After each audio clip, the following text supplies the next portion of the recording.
What's up, YouTube? This is Too Raw for TV. All right, so Ben Simmons recently said in an interview that it's going to take time for him to get back to where he was before, and that people have to be patient with him. Now, if this sounds familiar to you, it's because this is what he said at the beginning of the season. People are going to have to be patient. It's going to take time for him to get back to where he was.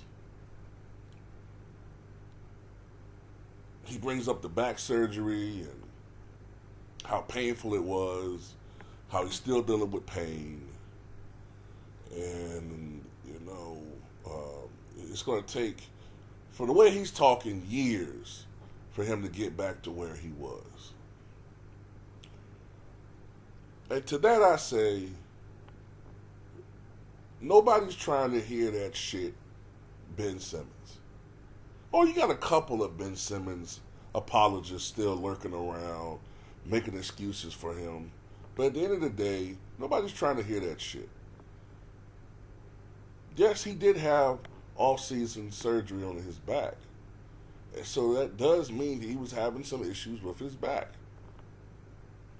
No one denies that.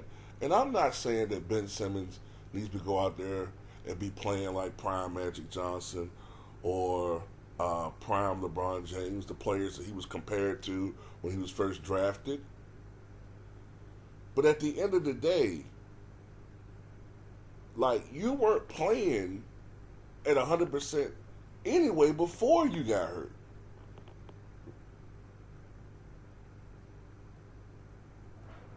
I mean, think about this. When he was averaging 15 points and 8 rebounds and maybe 8 assists, most people were saying that, oh, well, he's just scratching the surface of what he is capable of being. This is what, Ben Simmons' fifth season? Not including the one where, he missed his entire rookie year. So this is like Ben's, really, 6 years since he was drafted. I'm going off the top of my head.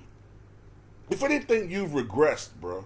And the fact that you have to rely on your physicality and your athleticism and your speed and quickness still at this stage of your career shows that you have done little to nothing as far as working on your game.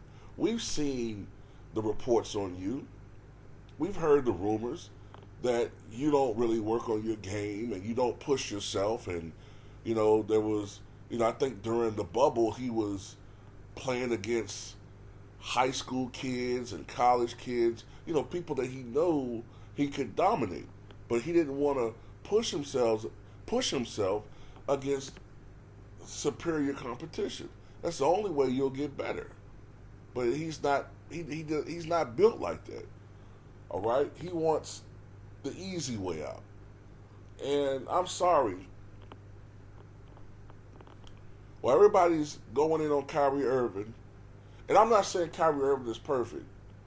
But when everybody's going in on Kyrie Irving, and I'm looking at what Ben Simmons is doing, where everybody's critiquing Russell Westbrook, and I look at the shenanigans that this guy's doing, Ben Simmons.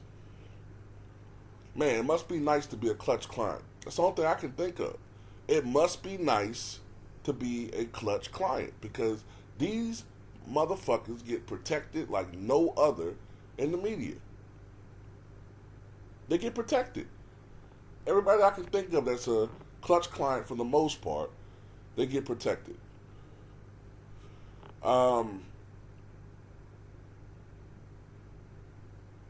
Look,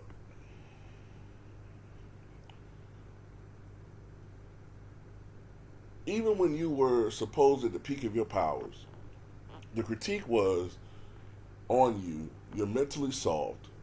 You fold down the stretch of games. You will not shoot the basketball. Even when you have a distinct physical advantage, there's something psychologically that's making you fold during certain situations where you don't want to be anywhere near the basket. You don't want to score. Now, defensively, Ben Simmons has had his moments defensively out there. But offensively, he's been a fucking joke. 7 points a game, 44% shooting from the foul line. He's been a fucking joke. His field goal percentage is misleading because while it is high at 55, 56%, most of his buckets are transition layups and dunks and, things of that nature. So, yeah, man, look, everybody keep waiting on you, bro. There's been players.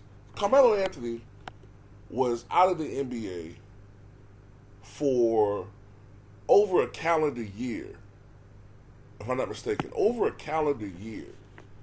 And he had to work on his outside shooting to the point where at one point in time it was a liability for him. He was not a good outside shooter. The last few years, Carmelo Anthony's been one of the better three-point shooters in the NBA. Why? Because he had to reinvent himself to be productive in the NBA. And I still think he can be productive in the NBA. Klay Thompson missed 941 days due to an Achilles, first an ACL injury, then an Achilles rupture. But he was able to come back after 941 days.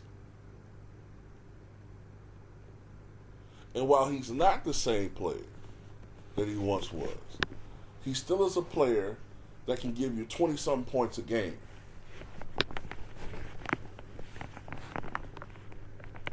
Ben, nobody wants to keep hearing you, give me 3 or 4 more years. Your ass not going to be in the league in another 3 or 4 more years with that attitude. Nobody's going to keep waiting on you.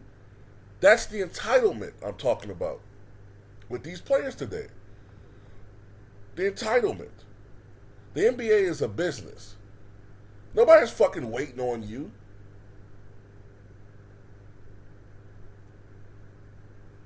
So, that's all I got to say in this video. Tell me what you guys think.